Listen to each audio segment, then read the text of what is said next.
La parole est à Monsieur le Premier ministre Jean-Marc Ayrault.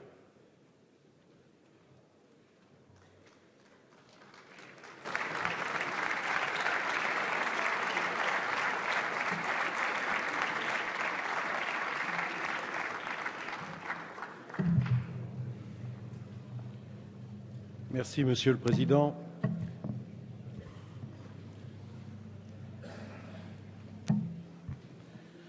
Mesdames, Messieurs les députés, jeudi dernier, le Président de la République s'est adressé à la Nation pour annoncer l'intervention des forces françaises en République centrafricaine. La décision d'engager nos forces est toujours une décision grave. Nous venons, à votre initiative, Monsieur le Président de l'Assemblée nationale, de rendre un hommage unanime aux 2 soldats du 8e régiment de parachutistes d'infanterie de marine de Castres qui ont fait le sacrifice de leur vie. Mes pensées vont à leurs familles, à leurs proches, auxquels j'exprime la solidarité de la nation tout entière et je transmets les condoléances les plus attristées de l'ensemble du gouvernement. En République centrafricaine, nos hommes interviennent en ce moment en appui à la mission internationale de soutien à ce pays, la MISCA, et sur la base d'un mandat du Conseil de sécurité des Nations unies. Cette intervention était urgente et nécessaire. Quelques heures auparavant, des miliciens armés étaient en train de massacrer dans les rues de Bangui, n'épargnant ni les femmes, ni les enfants, munis de listes de victimes et faisant du porte-à-porte pour les traquer. Le danger d'une telle situation, le Président de la République l'avait dénoncé à la tribune de l'Assemblée générale des Nations unies dès septembre dernier. Notre alarme était justifiée, le pays était bien au bord du gouffre. Depuis la prise du pouvoir par des rebelles de la Séléka, le 24 mars 2013, les exactions, l'arbitraire, les pillages, le recrutement d'enfants soldats, les villages brûlés, les viols, les mutilations, les exécutions sommaires, voilà à quoi s'est résumée la vie quotidienne des populations civiles, victimes de la faillite de l'État centrafricain. Plus inquiétant encore, les affrontements entre groupes ont pris récemment une tournure intercommunautaire et interconfessionnelle extrêmement dangereuse. Cette spirale de la haine aurait pu à tout moment déboucher sur un enchaînement d'exactions et de représailles entre chrétiens et musulmans. L'anarchie en République centrafricaine est aussi une menace pour une région déjà très fragile. Les Grands Lacs, les Soudans, le Tchad, ce pays enclavé entre le Cameroun, le Tchad, le Soudan du Sud, la République démocratique du Congo et le Congo-Brazzaville ne doit en aucun cas devenir un nouveau sanctuaire pour tous les trafics et pour tous les groupes terroristes. À cet égard, mesdames et messieurs les députés, c'est aussi notre sécurité et celle de l'Europe qui sont en cause. À cette crise sécuritaire s'ajoute une tragédie humanitaire. Un habitant sur 10 a dû abandonner son foyer. 70 000 Centrafricains ont déjà quitté le pays et 2 300 000 personnes ont besoin d'une assistance en urgence. Alors, face à ce drame, la France pouvait-elle ne rien faire? La France pouvait-elle rester sourde aux appels à l'aide des autorités centrafricaines et de nos partenaires de l'Union africaine? Mesdames, Messieurs les députés de tous les bancs, pour la France, je le dis, l'inaction n'était pas une option. Attendre, c'était prendre le risque d'un désastre. Attendre, c'était nous exposer au risque d'une intervention ultérieure beaucoup plus coûteuse et difficile. Cette décision fait suite aux efforts déployés depuis plusieurs mois en faveur d'une réponse collective à cette tragédie au plein cœur de l'Afrique. Il y a d'abord eu le message d'alarme du président de la République à l'Assemblée générale des Nations unies, je vous l'ai rappelé. Il y a eu ensuite l'encouragement aux pays de la région à renforcer les troupes qu'ils avaient commencé à déployer et à user de toute leur influence pour que les partis cessent les violences et reprennent le chemin de la transition politique. C'est la France qui a choisi de saisir le Conseil de sécurité. Et c'est la France qui a obtenu que 2 résolutions soient votées à l'unanimité. La résolution 21-27, adoptée la semaine dernière, et qui donne mandat à la force africaine de stabiliser la République centrafricaine et de protéger les civils, et nous permet, nous, la France, d'appuyer cette force. C'est encore la France qui a su convaincre ses partenaires internationaux d'apporter leur soutien politique, logistique et financier à cet effort international de stabilisation. Le cadre de l'opération Sangaris est donc incontestable. La France agit sur la base d'un mandat des Nations unies. Elle répond à l'appel lancé par l'Union africaine le 13 novembre dernier. Elle répond également à une demande d'assistance des autorités de transition centrafricaines. Nos objectifs, et je voudrais le rappeler devant vous, sont clairement circonscrits. Le premier, c'est de rétablir la sécurité en République centrafricaine. C'est d'enrayer la spirale d'exaction et la dérive confessionnelle et permettre le retour des organisations humanitaires ainsi que le déploiement des structures étatiques de base. Le deuxième objectif, c'est de favoriser la montée en puissance rapide de la MISCA et permettre son plein déploiement opérationnel. La MISCA doit en effet être en mesure d'assurer le contrôle de la situation sécuritaire, de désarmer les milices et de faciliter la transition politique. Le président de la République l'a dit très clairement, notre intervention sera rapide. Elle n'a pas vocation à durer. Elle est pleinement cohérente avec le message du sommet de l'Élysée sur la paix et la sécurité en Afrique. La sécurité de l'Afrique relève de la responsabilité des Africains. Nos forces sont donc engagées dans l'urgence, en soutien des contingents africains de la MISCA, dont l'action a déjà commencé et va se renforcer. L'Union africaine a en effet annoncé qu'elle porterait rapidement sa présence sur le terrain de 2400 à 6000 hommes. Ces hommes viennent de tous les pays de la région.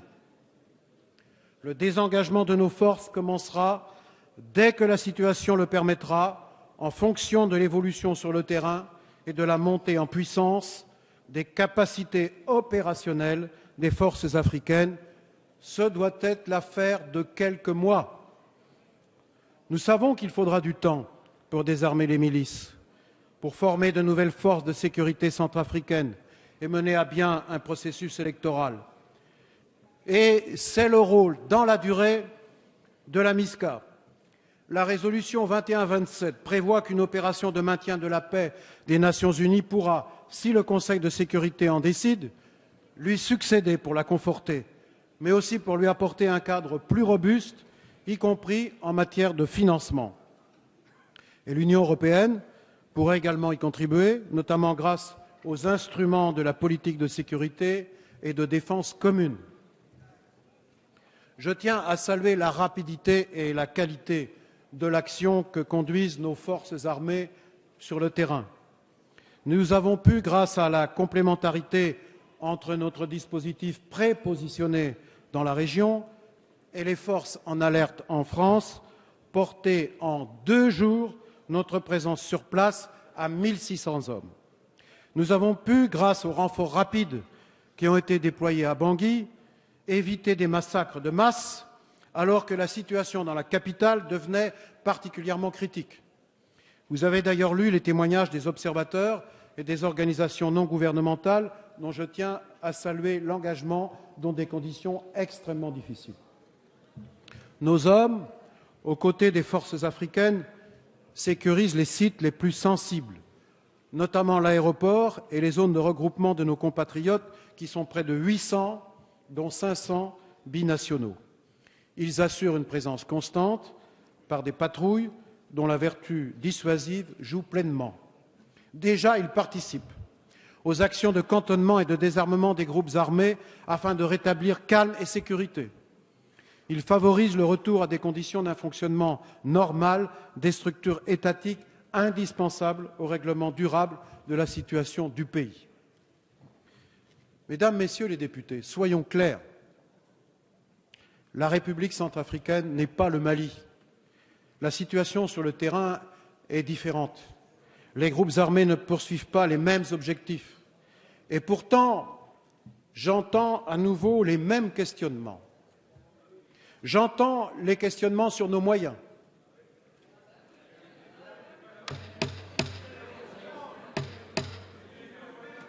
Oui, Mesdames, Messieurs les députés, la France a la capacité d'agir aujourd'hui. Le financement de l'opération Sangaris est prévu au budget de l'État, comme en atteste la clause de garantie figurant dans le projet de loi de programmation militaire. Et ceux qui ont suivi les débats, certains d'entre eux, sur tous les bancs, et je les en remercie, en sont parfaitement conscients et informés. Et la France le pourra aussi demain, dans le cadre défini par cette loi de programmation, avec un format parfaitement adapté à la conduite simultanée d'opérations telles que celles engagées au Mali et en République centrafricaine. Voilà, Mesdames et Messieurs, la loi de programmation militaire, ce qu'elle permet de faire, c'est-à-dire de garder toutes les capacités de la France à préserver ses missions. Mesdames et Messieurs les députés, sur tous les bancs, je vous invite d'ailleurs à donner au gouvernement les moyens de sa politique en votant cette loi de programmation militaire.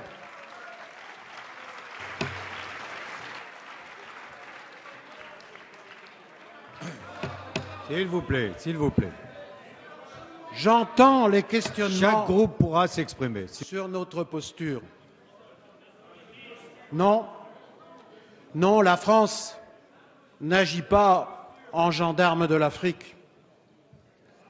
Elle assume tout simplement ses responsabilités internationales. Elle répond à l'appel de ses partenaires africains et fait face à l'urgence absolue de prévenir une spirale de massacres. Le sommet de l'Élysée pour la paix et la sécurité en Afrique a été l'occasion d'un message unanime de tous les Africains sur la nécessité de renforcer les capacités africaines de réponse aux crises sur le continent. La mise en place d'une vraie force panafricaine de réaction rapide mobilisera dans les mois à venir l'Afrique et ses partenaires. Le temps de la France-Afrique est terminé, Mesdames et Messieurs les députés. Voilà une des fiertés de la politique de la France. S'il vous plaît. J'entends. Mes chers collègues, chaque groupe pourra s'exprimer et c'est un débat sur lequel on peut essayer de se respecter les uns les autres. Allez, s'il vous plaît. S'il vous plaît. Allez. Je suis très surpris de ces réactions parce que je n'ai visé personne en particulier.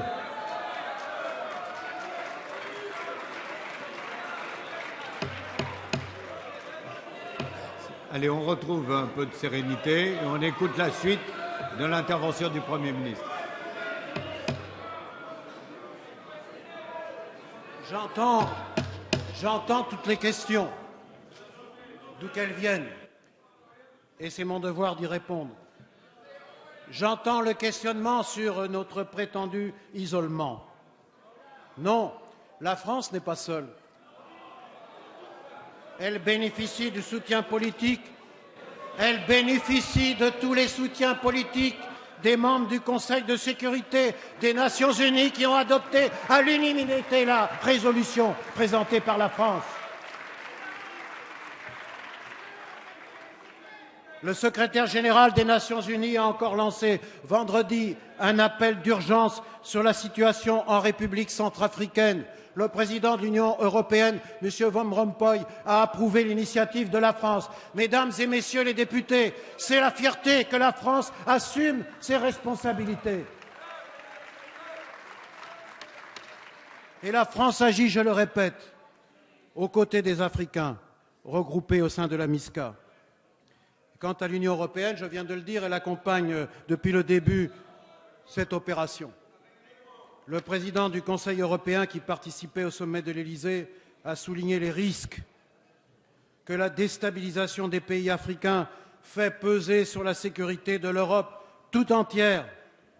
L'Europe agit sur le terrain avec la mise en place hier d'un pont aérien entre Douala et Bangui pour acheminer l'aide humanitaire. Et l'Europe apporte ses capacités de financement. Les États membres qui disposent de moyens opérationnels nécessaires ont décidé de s'engager sans attendre. Le Royaume-Uni a mis des moyens aériens à notre disposition. La Belgique se prépare à apporter son appui. D'autres nous font savoir leur disponibilité.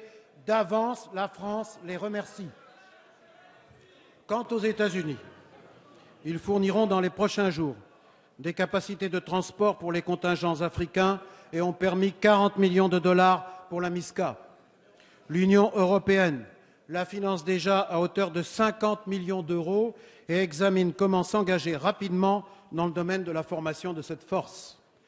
Car au-delà de l'urgence, il faut préparer l'avenir. Et cet avenir passe notamment par la restructuration des forces de sécurité et par la restauration de l'autorité de l'État et des services publics en République centrafricaine. Il faudra aussi, et c'est la détermination de la France, que la transition politique soit menée à son terme. Trop longtemps, je dis bien trop longtemps, la République centrafricaine a été ballottée au gré des pouvoirs faibles, d'une gouvernance défaillante et de l'ingérence d'acteurs extérieurs. Notre volonté, mesdames et messieurs les députés, c'est de tourner cette page. C'est celle qu'exprimera le président de la République à l'occasion de sa visite à Bangui ce soir au retour de l'Afrique du Sud. Il ira adresser ce message avec les Centrafricains. Les pays de la région ont posé les contours d'un processus de transition qui doit aboutir à des élections présidentielles et législatives libres et transparentes le plus tôt possible. Les autorités centrafricaines se sont engagées à mener à bien cette transition. La communauté internationale fera preuve de la plus grande vigilance et il en va de la renaissance de la République centrafricaine. Mesdames, Messieurs les députés, je l'ai dit, la décision d'engager nos forces armées est toujours une décision grave. En ces circonstances, l'unité de la nation et de l'ensemble des forces politiques est indispensable.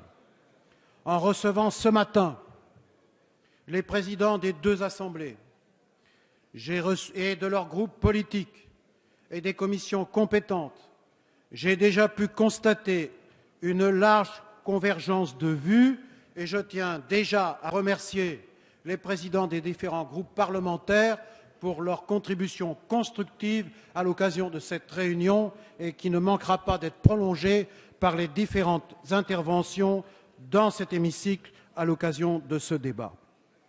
Cette unité, mesdames, messieurs les députés, nous la devons d'abord à nos soldats.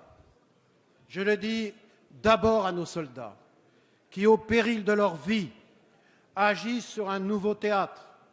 Je ne soulignerai jamais assez avec vous leur courage et leur professionnalisme. Cette unité, mesdames et messieurs les députés, nous la devons aussi au peuple centrafricain qui traverse depuis trop longtemps les épreuves et qui est en droit de prétendre à des lendemains meilleurs lui aussi. La crise actuelle pourra, j'en suis sûr, persuader et j'en suis profondément persuadé, être surmonté et céder le pas à la reprise du dialogue intercommunautaire, à la réconciliation nationale, à une perspective de développement, et la France fera preuve de solidarité. Cette unité, nous la devons enfin à l'Afrique, notamment aux pays d'Afrique centrale, qui se sont mobilisés de façon exemplaire et qui ont unanimement demandé l'aide de la France. La France assume ses responsabilités internationales. La France tient parole en étant à leur côté. Elle respecte ses valeurs, celles au cœur de notre République. Oui, voilà, mesdames et messieurs les députés, la motivation de la France. Un des plus grands hommes que le continent africain ait connu disait, et nous venons de lui rendre hommage, ce monde doit être celui de la démocratie et du respect des droits humains, un monde libéré des affres de la pauvreté, de la faim, du dénuement et de l'ignorance, épargné par des guerres civiles et les agressions extérieures et débarrassé de la grande tragédie vécue par les millions de réfugiés. Cet homme, c'était Nelson Mandela. Eh bien, c'est fidèle à son message, à son engagement, à son courage que la France, aujourd'hui, s'engage aux côtés du peuple centrafricain.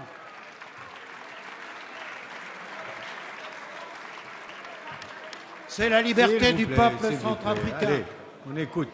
Son aspiration à retrouver la paix et la sécurité, à bénéficier de l'assistance humanitaire la plus élémentaire que nos hommes défendent aujourd'hui avec les forces africaines. Cette cause est juste. Elle correspond à l'idée même que la France se fait de sa place dans le monde. Le président de la République et le gouvernement ont donc fait le choix de l'action. À l'heure d'assumer à nouveau cette responsabilité, je sais que nous continuerons à nous rassembler. En tout cas, j'espère que la représentation nationale le démontrera de façon solennelle et digne cet après-midi, pour que nos soldats se sentent soutenus et qu'ainsi qu'ils soient plus forts et que les objectifs de la France soient pleinement atteints. Voilà, mesdames et messieurs, le message du gouvernement. Merci, Monsieur le Premier ministre.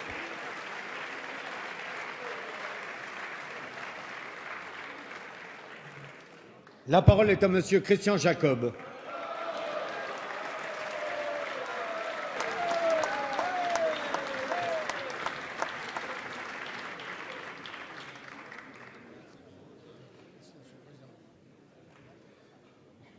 Monsieur le Président, Monsieur le Premier ministre, mes chers collègues, nos soldats ont entamé une mission extrêmement périlleuse en Centrafrique. 2 d'entre eux ont perdu la vie et c'est d'abord à eux que nous pensons et nous mesurons toute l'ampleur de leur sacrifice. Monsieur le Premier ministre, notre engagement en Centrafrique ne méritait pas le ton polémique que vous avez voulu employer.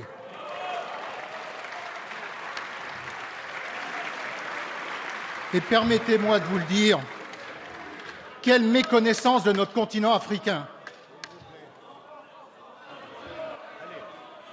D'autant plus que nous soutenons... S'il vous plaît. Allez, on écoute l'orateur. Allez.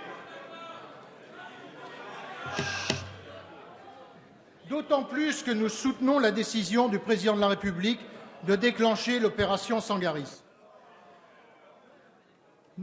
Oui, mais elle ne permet pas toutes les erreurs historiques qu'on a pu entendre. Nous la soutenons car c'est une décision qu'il ne pouvait pas ne pas prendre au regard du drame qui noue ce pays si intimement lié à l'histoire de France. Nous soutenons d'abord un débat parlementaire respectueux en tout point de la lettre et de l'esprit de nos institutions. Le président de la République, et c'est sa responsabilité, a décidé l'envoi de troupes françaises vendredi dernier. Vous disposiez à partir de là, Monsieur le Premier ministre, en vertu de l'article 35, de 3 jours pour informer le Parlement. Ce matin, vous avez réuni les principaux responsables parlementaires à Matignon et nous voici maintenant réunis dans l'hémicycle pour en débattre. Si j'insiste sur ce point, ce n'est pas par je sais quel juridisme tatillon, c'est simplement parce que nous avions mal vécu le débat sur la Syrie en septembre dernier. Vous nous aviez convoqués pour débattre d'une intervention militaire virtuelle. Cela avait créé le trouble dans de nombreux rangs et sur tous les bancs de cette Assemblée. Les choses sont plus claires aujourd'hui. C'est une bonne chose et cela a permis de créer les conditions d'un consensus. Ce consensus est évidemment renforcé par le vote d'une résolution du Conseil de sécurité des Nations unies. La France, sauf si ses intérêts vitaux étaient menacés, n'intervient pas sans la force du droit international avec elle. C'est une constante, et il est bon de le rappeler, une constante diplomatico-militaire depuis 50 ans. La résolution 21-27 votée, on pourrait en reparler. Tout était en place pour que le président de la République prenne sa décision. J'entends ici et là quelques reproches, selon lesquels nos troupes se seraient déployées trop lentement depuis vendredi dernier. Ce sont des reproches que nous ne pouvons pas laisser prospérer. Nos soldats risquent le prix de leur vie et ont déjà payé un lourd tribut.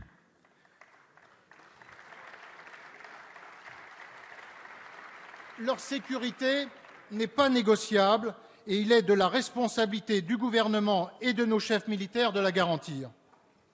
Ce que nous disons aujourd'hui à nos soldats, c'est qu'ils peuvent être fiers de la cause juste qu'ils servent en Centrafrique et nous leur disons, alors qu'ils sont au feu, que nous les soutenons totalement.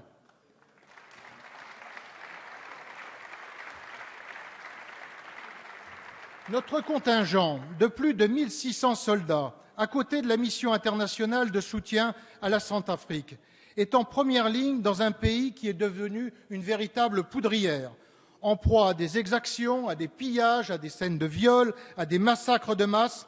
La France ne pouvait pas laisser se produire ce qui risquait de déboucher sur une tragédie génocidaire. Cette mission de la France est noble, elle est juste, elle est conforme aux valeurs de la République.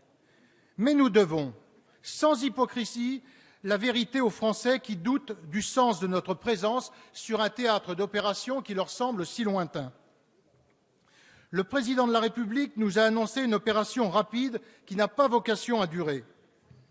Nous partageons cet objectif, mais est-il vraiment réaliste? Ce pays est en proie à ce qui s'apparente à une guerre civile. Le président Jotodia, dont nous ne savons d'ailleurs plus si vous le soutenez ou si vous ne le soutenez plus, n'a manifestement pas la capacité de désarmer ses alliés. Nos soldats, dans le délai fixé par François Hollande, en seront-ils capables? Rien n'est moins sûr. Voilà pourquoi nous pensons qu'il est responsable de dire précisément à nos concitoyens ce qui se joue en Centrafrique. Ce qui se joue en réalité, c'est la stabilité d'une très vaste zone africaine, une zone qui déborde peu à peu la bande sahélienne, une zone où la criminalité et les terroristes islamistes tentent de prendre le pouvoir. En Centrafrique aussi, ce mouvement puissant est à l'œuvre et la dimension confessionnelle de ce conflit ne doit pas être minimisée. Les chrétiens sont en grave danger en Centrafrique.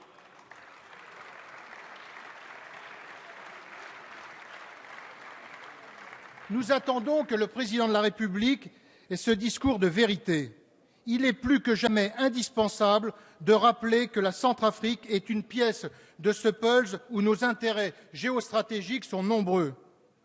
Il nous revient collectivement cet effort de pédagogie et de vérité sur notre stratégie militaire en Centrafrique et en Afrique. Du Mali à la Centrafrique, en passant par le Niger, avec ses sites d'extraction d'uranium, la France ne met pas seulement en œuvre une diplomatie de bons sentiments, elle défend ses intérêts. Dites-le clairement, Monsieur le Premier ministre, cela renforcera la légitimité politique de cette intervention au-delà de la légitimité morale et internationale. Mais nous devons, à ce stade, Monsieur le Premier ministre, vous exprimer nos doutes et aussi nos inquiétudes, car la France est une fois de plus bien seule. Des questions essentielles auxquelles vous n'avez pas répondu se posent. La première question, celle de notre capacité à tenir budgétairement un tel rythme d'engagement. Le vote récent d'une loi de programmation militaire faible, sans ambition, pose avec acuité cette question. Aurons-nous, dans la durée, les moyens d'une stratégie où la France serait le seul gendarme dans cette partie du monde? La loi de programmation militaire fait peser sur nos capacités de projection, plus grave, sur la capacité d'entraînement de nos armées. Dans ces conditions, on peut douter que la France aura demain les moyens de projeter des troupes en Afrique ou ailleurs. Vous avez pris, avec cette loi de programmation militaire, une lourde responsabilité, Monsieur le Premier ministre. Deuxième question. C'est une stratégie partagée de toute l'Union européenne, partagée en termes de moyens matériels, de financement, d'effectifs. Il faut beaucoup plus de solidarité dans les opérations conduites dans l'intérêt de tous. Il est urgent de créer un fonds européen de financement des opérations extérieures, comme l'a proposé récemment notre collègue Pierre Lellouche. Ce doit être un enjeu du prochain Conseil européen. Enfin, dernière question, celle de la capacité d'intervention des organisations africaines. Cette intervention sera financée par des contributions volontaires des États, mais les promesses de dons sont malheureusement toujours bien supérieures aux dons effectifs. Les forces africaines de la MISCA, hier débordées, sauront-elles prendre demain le relais de nos soldats? On peut l'espérer et tenter de le préparer, mais le principe de réalité s'imposera. Nos soldats n'auront d'autre choix que de rester. Monsieur le Premier ministre, je conclurai en réitérant le soutien du groupe UMP à cette opération menée dans le cadre d'un mandat de l'ONU. Nous avons pris acte de l'annonce par le Président de la République d'une mission courte. Nous attirons toutefois votre attention sur les deux points faibles de la résolution des Nations unies, celui du financement qui est incertain, celui de la frilosité de la communauté internationale à déployer une opération de maintien de la paix le plus vite possible, et nous soutiendrons toutes les initiatives de notre diplomatie dans cette direction, car c'est la clé de la réussite de l'intervention française. Nos soldats auront posé les bases d'un succès dans la durée qu'à deux conditions: que nous n'y restions pas seuls et que nous transmettions rapidement la responsabilité de l'ordre et du maintien de la paix à une force internationale et de préférence africaine. Merci. Merci, Monsieur Jacob. La parole est à Monsieur Bruno Le Roux.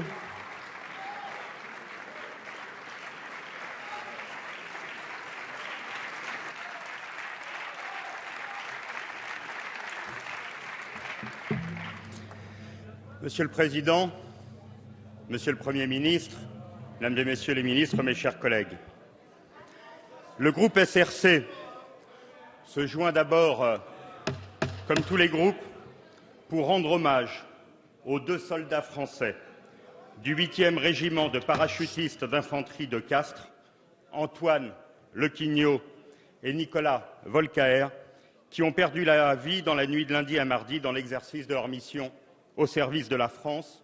Leur dévouement exemplaire doit être ici salué. Chers collègues, permettez-moi de ne pas m'adresser seulement à vous, comme il est d'usage, mais de souhaiter parler directement aux Français qui se demandent pourquoi nos forces armées sont amenées justement à risquer leur vie à plusieurs milliers de kilomètres d'ici. Il y a quelques jours, la République centrafricaine était le théâtre sanguinaire d'une situation qualifiée de pré-génocidaire.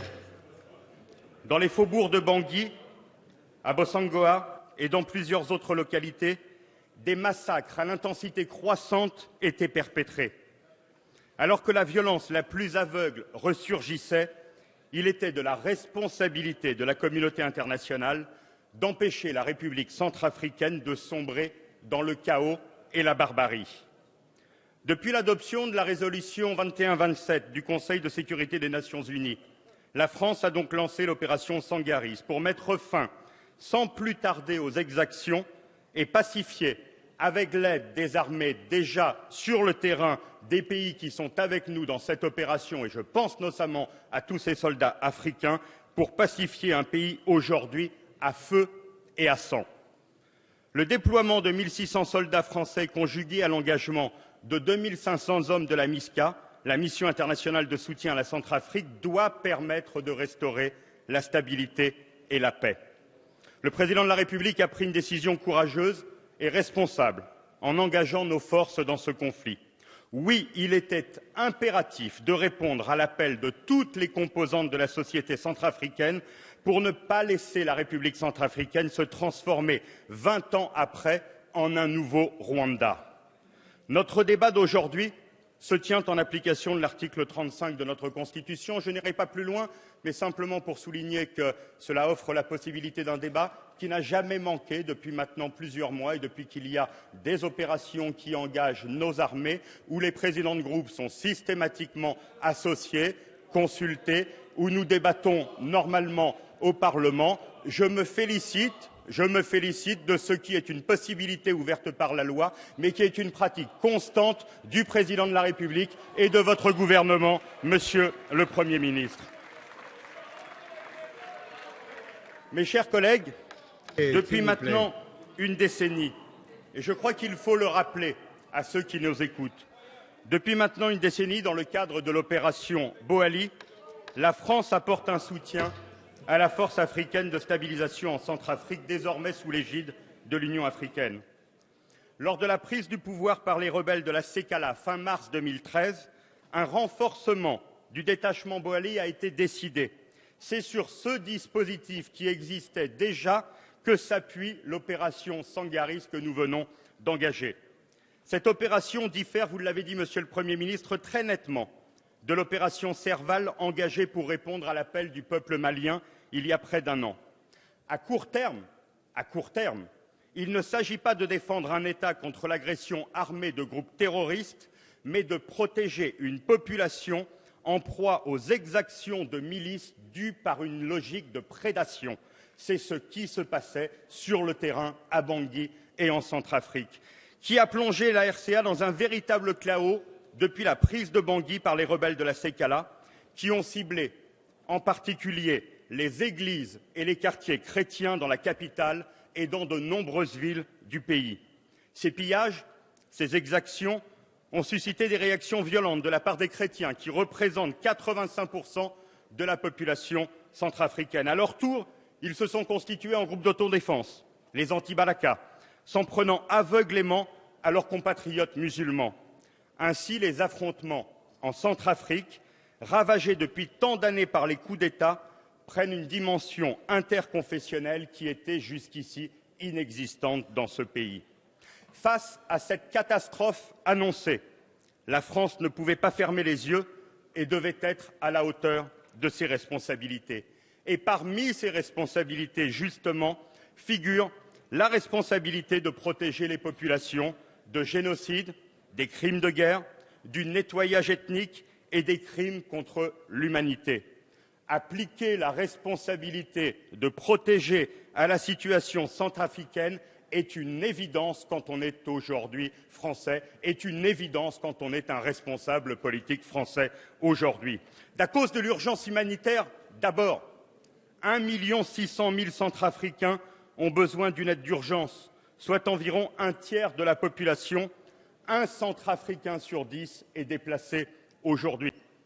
Les règlements de compte entre milices pro et anti-Séléka, les exécutions sommaires, les arrestations arbitraires, les massacres à la machette qui ont visé indistinctement femmes et enfants, hommes, femmes et enfants, les actes de torture et les violences sexuelles, les pillages, les brigandages en tout genre constituent désormais le lot quotidien du peuple centrafricain. Cela justifie, mes chers collègues, pleinement une intervention armée lancée pour assurer la sécurité des Banguissois et de tous les Centrafricains. Et je suis heureux que sur cette façon de faire, sur cet objectif, nous soyons aujourd'hui, nous avons pu le constater ce matin, dans une unité qui transcende les camps, car c'est la vocation de la France à faire en sorte que quand des peuples sont exterminés, quand on se bat à coups de machette pour sa religion, quand on essaye d'être le prédateur de l'autre, les forces françaises puissent s'interposer et essayer de faire en sorte de rétablir le calme et la tranquillité. À ce stade, il convient de rappeler l'étendue des ravages causés par l'impuissance passée de la communauté internationale dans la sous-région. À l'est de la République centrafricaine, le Soudan a connu une guerre civile qui a fait 4 millions de victimes et s'est conclue par la partition du pays. Au sud de la République centrafricaine, la République du Congo a été le théâtre de la deuxième guerre du Congo. Cette guerre a elle aussi engendré plus de 4 millions de morts et ne s'est véritablement achevée que le mois dernier avec la reddition des combattants du M23. Car au-delà de l'enjeu humanitaire, nous devons aussi relever un défi sécuritaire considérable. Un flot important de réfugiés affecte tous les pays limitrophes. République démocratique du Congo, Tchad, Cameroun, Soudan, pays déjà fragilisés par leurs propres problèmes internes. Or, la République centrafricaine se trouve au centre de 3 zones, elles-mêmes en crise. Le Sahel, l'Afrique de l'Est et la région des Grands Lacs. Elle incarne malheureusement ce que le dernier livre blanc sur la défense et la sécurité nationale appelle le risque de la faiblesse. Faute de structure étatique digne de ce nom, elle devient un terreau propice au trafic d'ivoire, de diamants et aux réseaux armés, et donc ensuite, s'il y a réseau armé, à l'implantation de réseaux, et notamment de réseaux qui, s'articulant autour des ex-opposants tchadiens au sein de la Séléka, d'autres, l'activisme de la LRA, peut donner lieu demain à des réseaux terroristes, tout comme à des réseaux comme ceux de Boko Haram, chassés du Nigeria et du Cameroun voisin. Il y avait et il y a toujours ce danger aujourd'hui en République de Centrafrique et personne ne peut se résoudre à cette évolution inacceptable. Ainsi, les forces françaises et la MISCA engagées dans l'opération Sangaris doivent rétablir la sécurité sur l'ensemble du territoire centrafricain. Mes chers collègues, je voudrais pour finir tirer déjà quelques enseignements de la crise centrafricaine. Tout d'abord, le développement d'une forme d'égoïsme international. Alors qu'un consensus s'est dégagé pour constater que la RCA se trouvait dans une situation pré-génocidaire, au-delà de nos partenaires africains, seule la France a pris toutes ses responsabilités pour répondre à l'urgence. Je regrette, même s'ils nous accompagnent au niveau logistique en mettant des avions, mais je regrette que les États-Unis aient refusé le déploiement de 6 000 casques bleus qui étaient préconisés par le secrétaire général des Nations unies. Pourtant, Samantha Power, l'ambassadrice des États-Unis auprès des Nations unies, fut l'une des premières à ouvrir les yeux de la communauté internationale sur les ravages de son impuissance face au génocide. De la même façon, mais cela a été dit avant moi, l'Union européenne ne joue pas pleinement son rôle. Notre groupe sait que le gouvernement profitera pleinement du prochain Conseil européen dédié aux questions de défense pour faire en sorte que l'Europe déploie enfin tous les outils dont elle dispose pour défendre la paix et la sécurité au-delà de ses frontières. Monsieur le Premier ministre, je veux terminer en vous disant qu'alors que nos nations s'apprêtent, notre nation s'apprête à commémorer le centenaire de la Grande Guerre, il ne faut pas oublier, dans ces combats pour la liberté de la France, ce que nous devons à ceux qui sont venus combattre à nos côtés. Cette leçon conserve à ce qui est notre réflexion, notre action ici. Elle sert de guide profond pour engager aujourd'hui ce qu'est la France sur ces théâtres d'opération. Le peuple centrafricain, nous le savons, aspire à renouer avec les leviers de sa devise patriotique, unité, dignité, travail. Notre honneur, Monsieur le Premier ministre, c'est de l'accompagner sur le chemin de la Renaissance. Merci, Monsieur Leroux. La parole est à Monsieur Roger Gérard Schwarzenberg.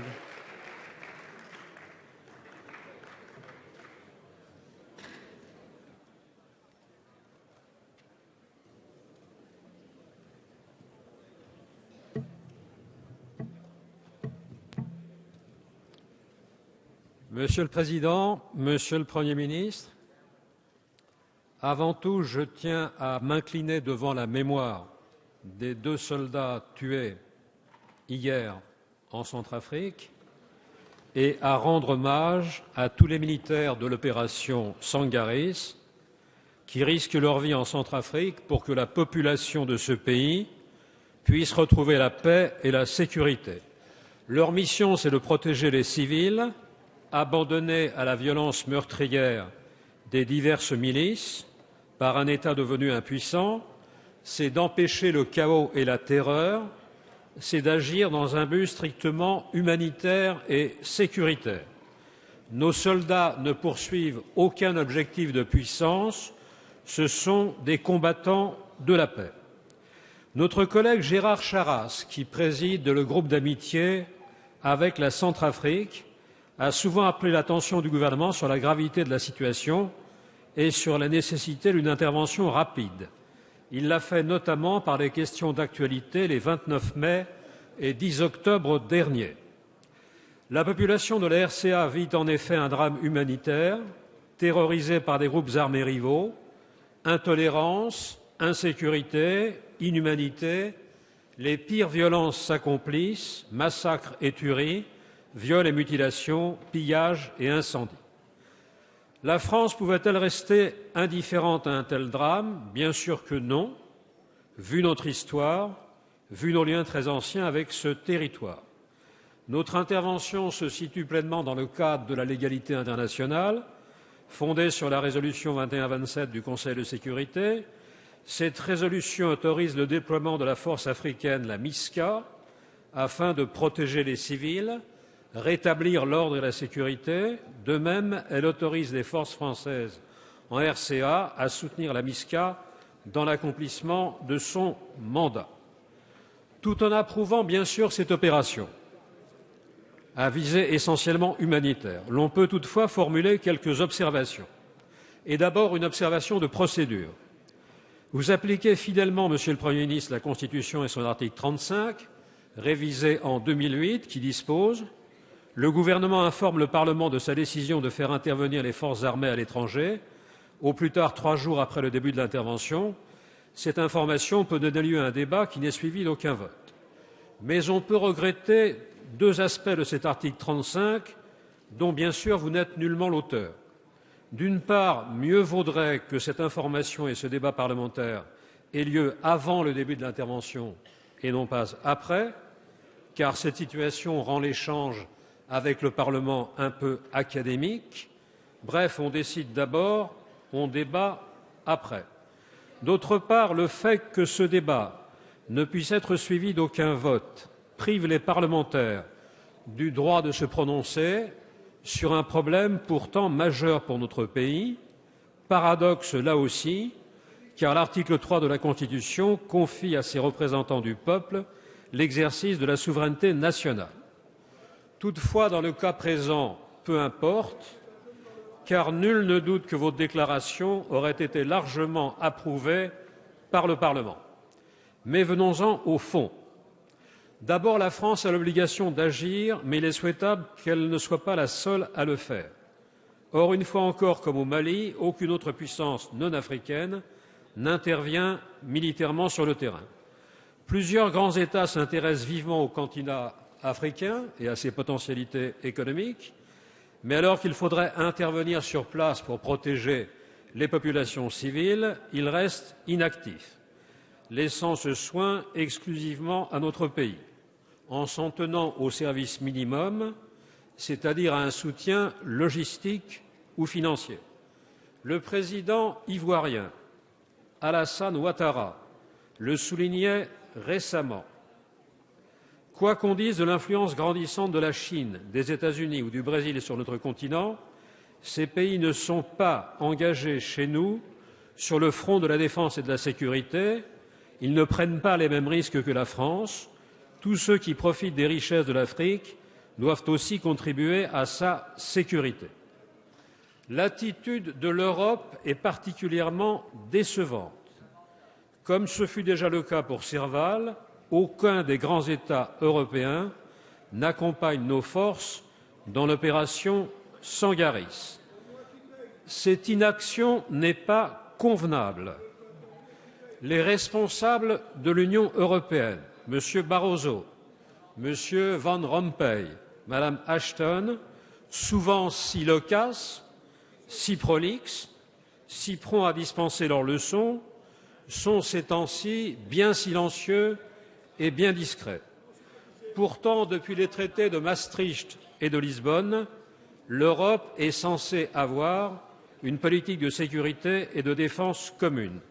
À ce titre, il est prévu depuis longtemps qu'un Conseil axé sur la défense ait lieu les 19 et 20 décembre. Ce serait l'occasion de traiter de la RCA et de convenir d'agir ensemble sans laisser la France seule à intervenir. Mais attendre l'Europe pour agir en Afrique, ce serait comme attendre Godot, c'est-à-dire entretenir un espoir assez vain. En réalité, l'Europe de la défense n'existe pas. Deuxième observation. Au départ, on assurait qu'il s'agirait d'une opération ponctuelle, limitée dans le temps, comme François Hollande l'a déclaré initialement. Cette opération sera rapide, n'a pas vocation à durer. Ensuite, notre pays projette de passer le relais dans un délai raisonnable aux forces africaines. Toutefois, les opérations précédentes menées en Afrique par notre pays ont souvent duré plus que prévu ou ont dû se répéter, se reproduire. Avec Serval, l'armée restera au Mali assez durablement, certes dans un format plus réduit qu'au début. En Centrafrique, depuis 1979 et la chute de Bokassa, nos forces en sont à leur 7e opération. Machiavel, je crois, disait « On peut commencer la guerre quand on veut, mais on ne la finit pas de même ».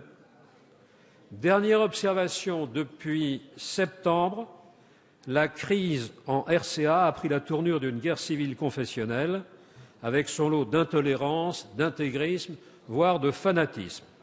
D'un côté, les anciens rebelles de la Séléka, à majorité musulmane, partisans du pouvoir issus du coup d'État du 24 mars. De l'autre côté, des groupes paysans d'autodéfense chrétiens, comme les anti-Balaka. Les affrontements actuels reflètent de plus en plus ces tensions interreligieuses et intercommunautaires.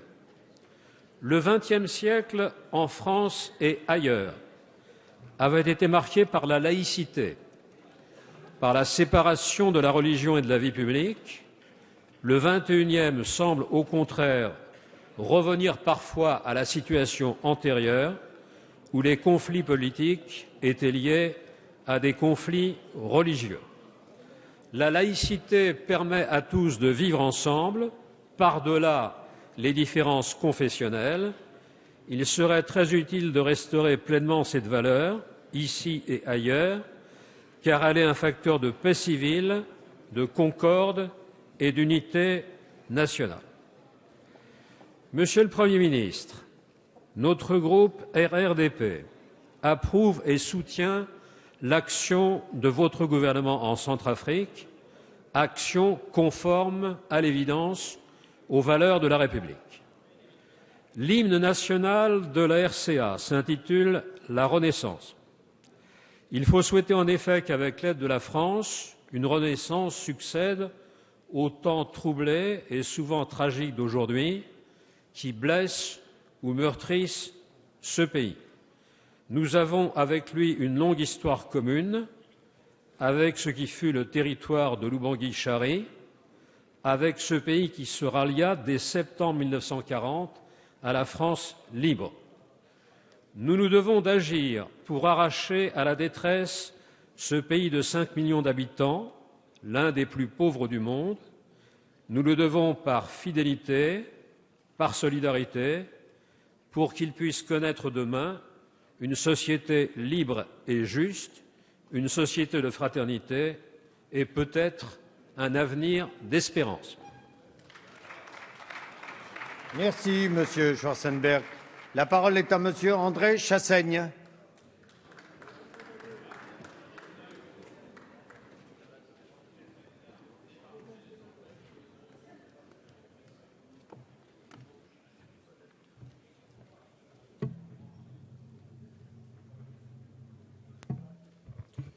Monsieur le Président, mes chers collègues, messieurs les ministres, c'est avec émotion que je m'associe au nom de mon groupe à l'hommage unanime rendu aux soldats morts en Centrafrique.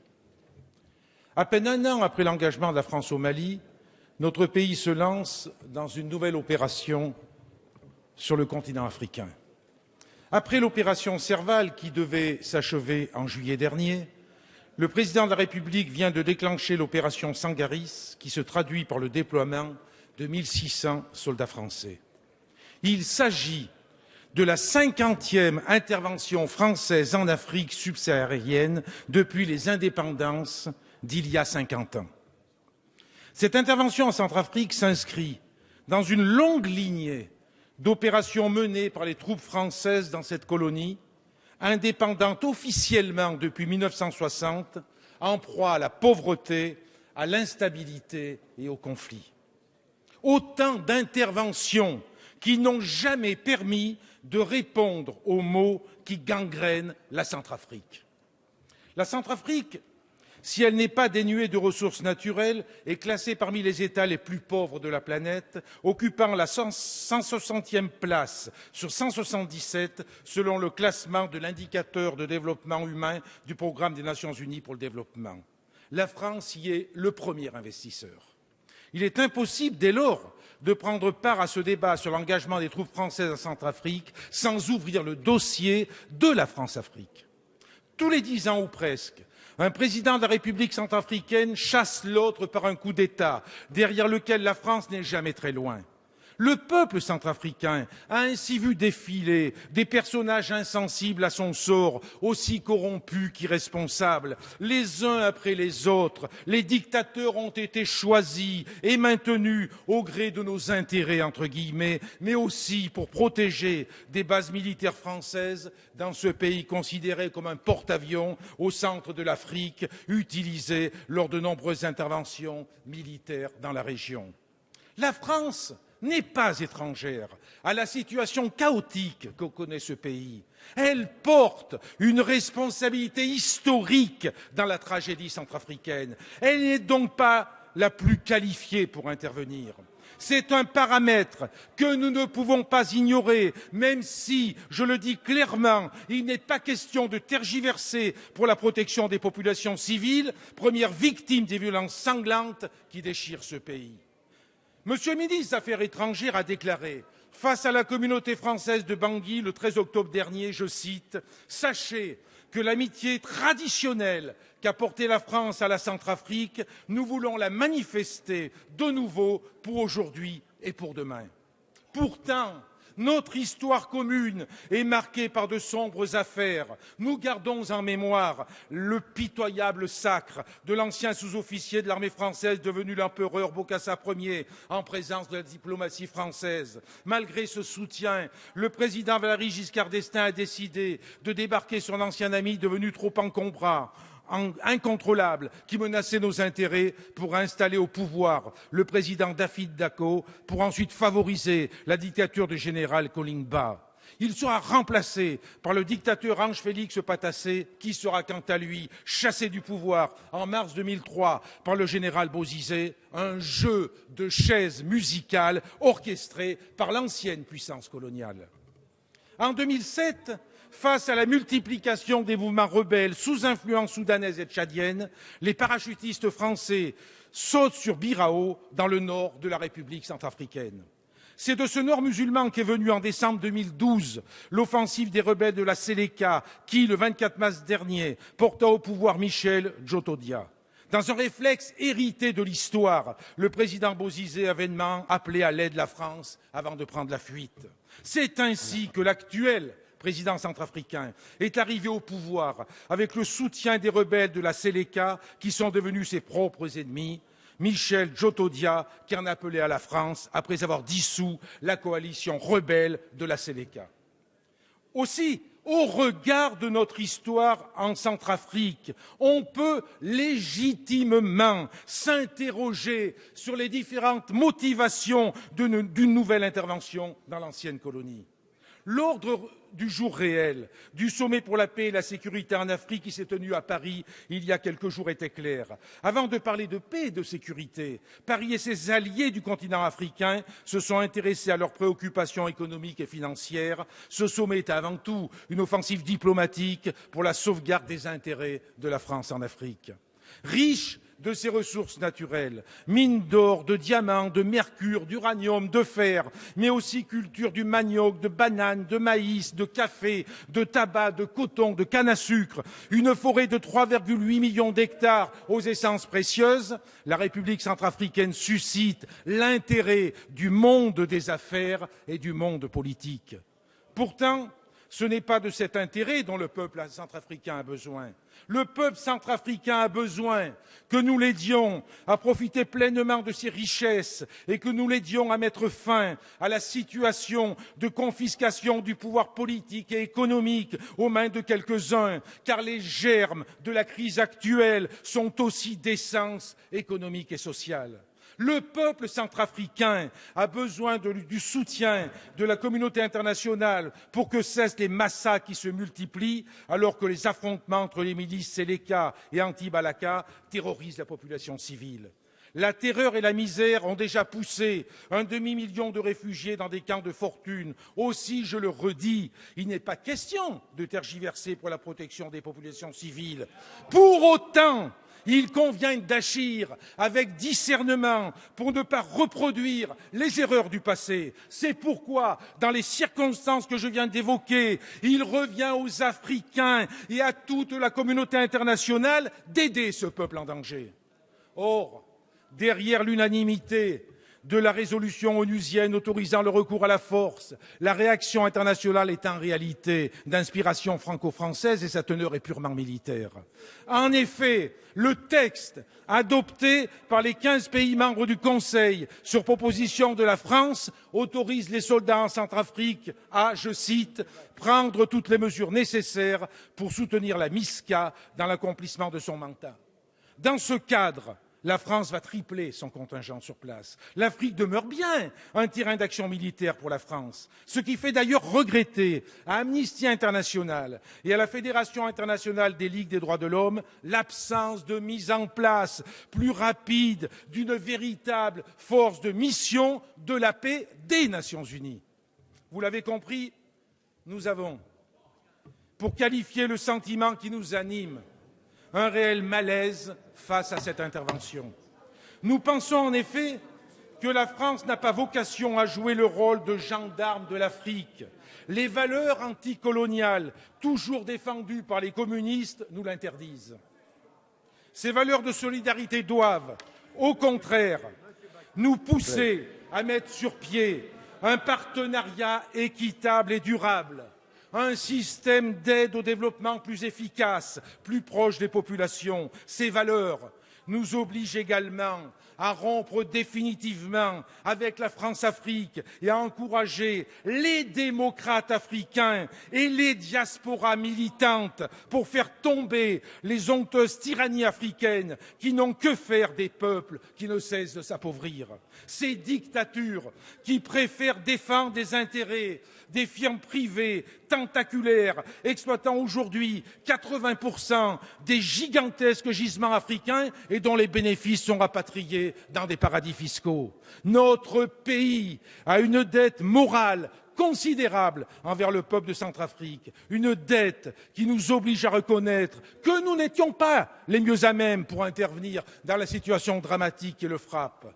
Oui, nous sommes favorables au recours à une force d'interposition sous l'égide de l'ONU, mais une force qui soit multilatérale. Cela suppose que la France ne soit pas la seule à être impliquée sur le terrain aux côtés de la MISCA. C'est la communauté internationale dans son ensemble qui doit être mobilisée. Cette force doit avoir pour mission de créer les conditions d'un cessez-le-feu, d'un secours organisé aux populations en détresse et d'ouvrir la voie à l'état de droit. Elle ne pourra que si elle ne peut être soupçonnée d'agir au nom d'intérêts à préserver dans une ancienne colonie.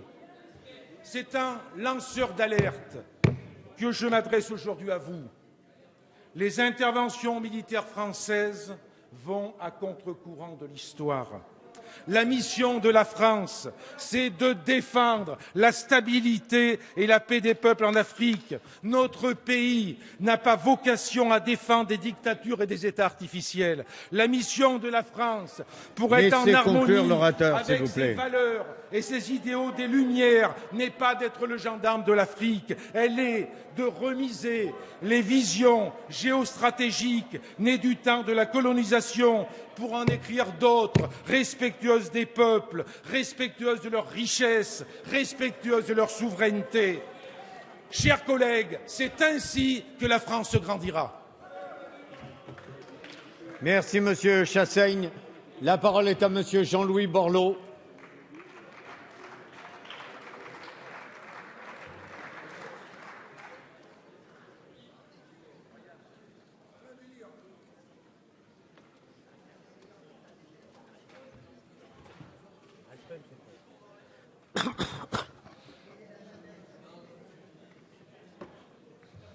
Monsieur le Président, Monsieur le Premier ministre, Monsieur le ministre de la Défense, mes chers collègues, permettez au groupe UDI de s'associer au reste de la représentation nationale, saluer Antoine Lequignot et Nicolas Vauquer et d'une manière générale l'ensemble du 8e RIPMA qui partout, sur tous les continents, s'est illustré, notamment encore en 2008 avec 8 morts sur 10 tués le même jour.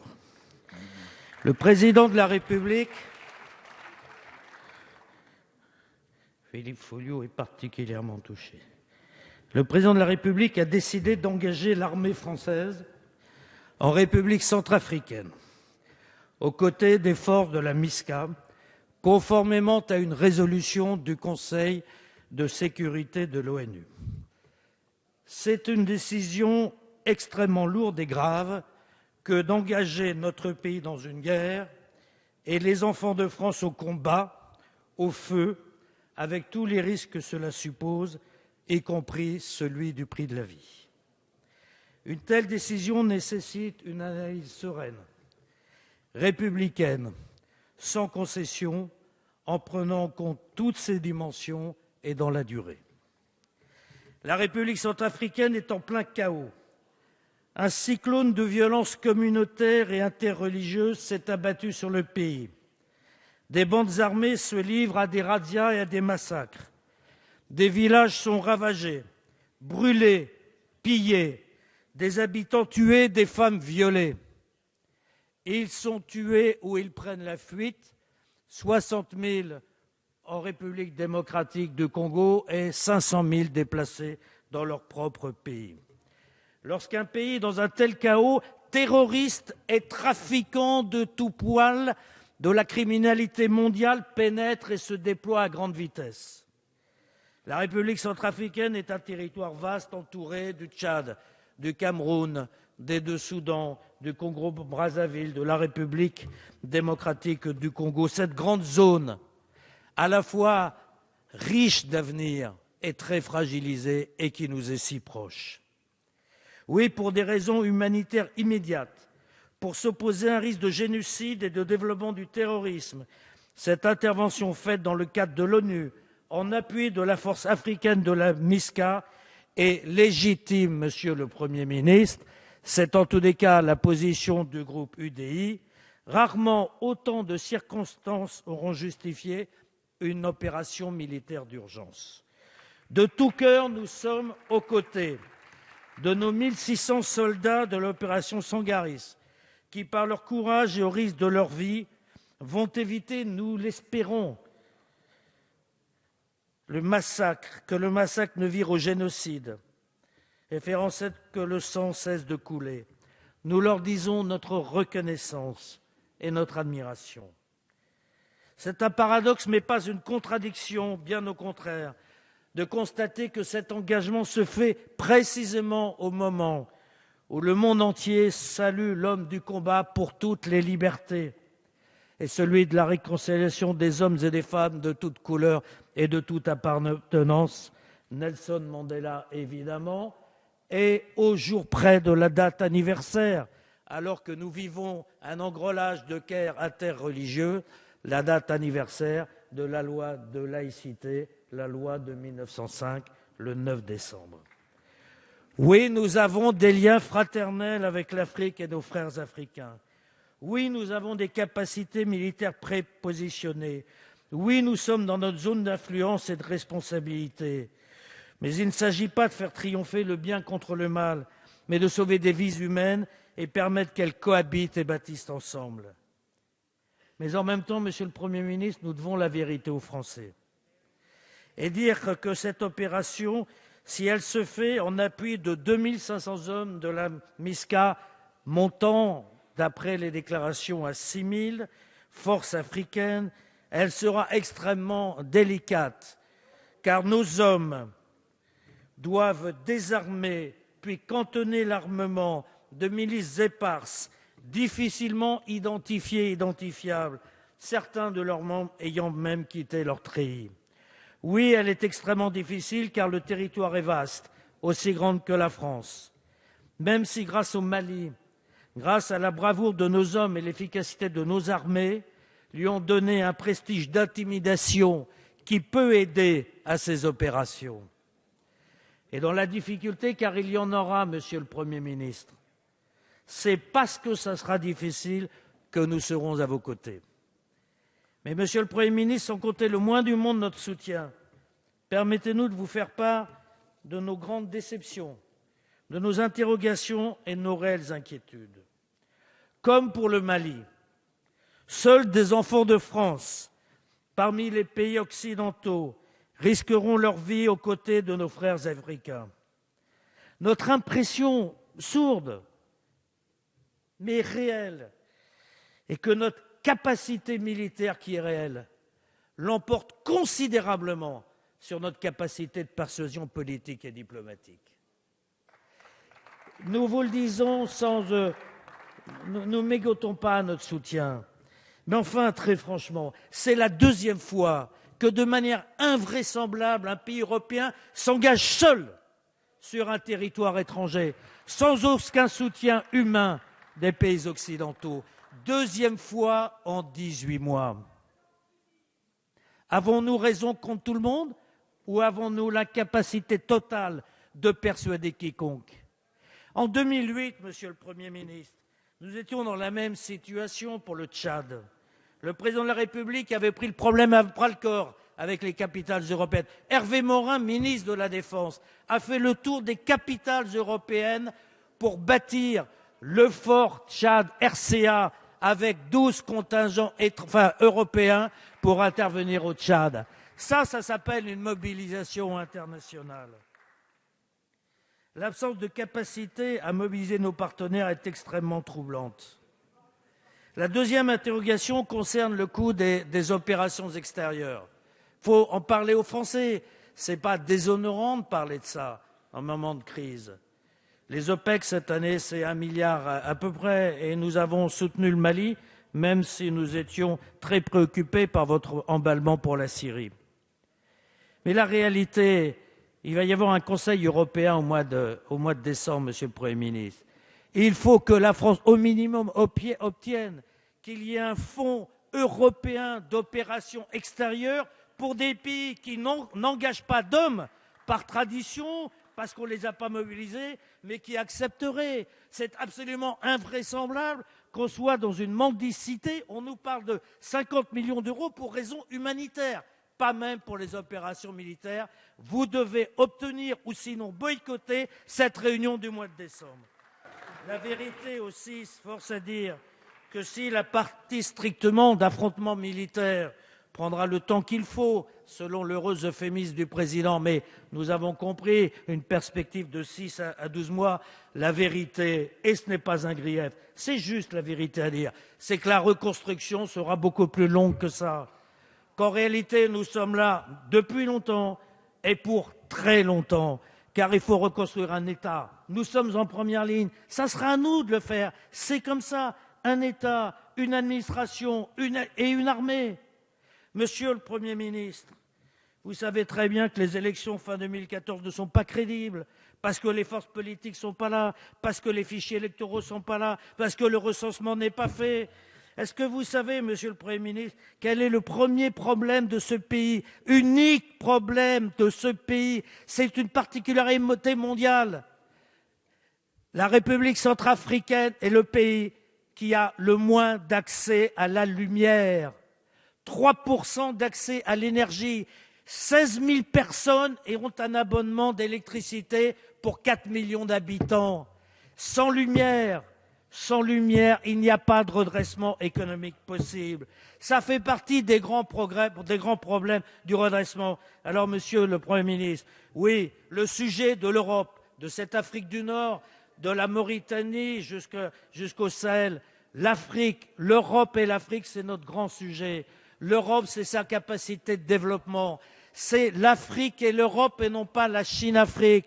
Et avant le vote dans 4 mois, puisque nous n'avons pas eu de vote cette fois-ci, conformément à une constitution améliorant la situation, nous vous demandons d'ici là, Monsieur le Premier ministre, avant le vote dans 4 mois, de nous présenter le plan de développement de l'Afrique, le plan de développement de la Centrafrique, au plan énergétique, au plan vivrière, au plan agricole, au plan éducatif. Sans cela, la France passera son temps à aller en permanence éteindre des incendies que la solidarité internationale n'aura pas pu résoudre. Merci.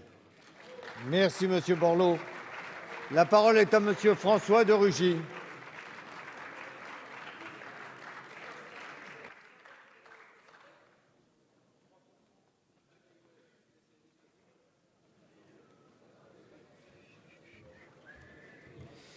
Merci, Monsieur le Président, Monsieur le Premier ministre, Mesdames et Messieurs les ministres, Mesdames les présidentes de commission, mes chers collègues.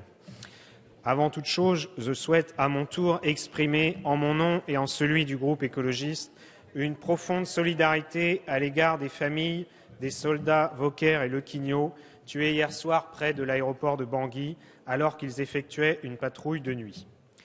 Jeudi 4 décembre, au terme d'une semaine de violence, opposant rebelles de la Séléka et milices anti-Balaka, le Conseil de sécurité des Nations unies a décidé d'autoriser le recours à la force en République centrafricaine.